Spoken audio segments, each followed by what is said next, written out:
koma, kemudian kata begini, ro, atau begini koma, kata begini. Nah, supaya kamu paham. Kemudian ala, nah, kata begini koma. Kemudian kain, nanti kalau kamu ketemu kata ketemu ya lain, lain dinamakan huruf lain, wow, jauh, sai, itu kata kemudian itu huruf lain namanya. Nanti huruf kata ya. Sudah paham cara memotongnya, cara mengurai sudah paham?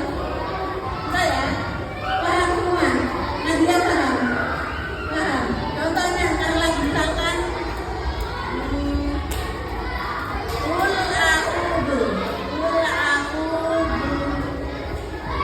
Yang gampang tahu tuh hirap, ini belum. Minna. Ul a'udhu. Hirap, minnasi. Ayo cobain apa? Langsung pun akan bacanya.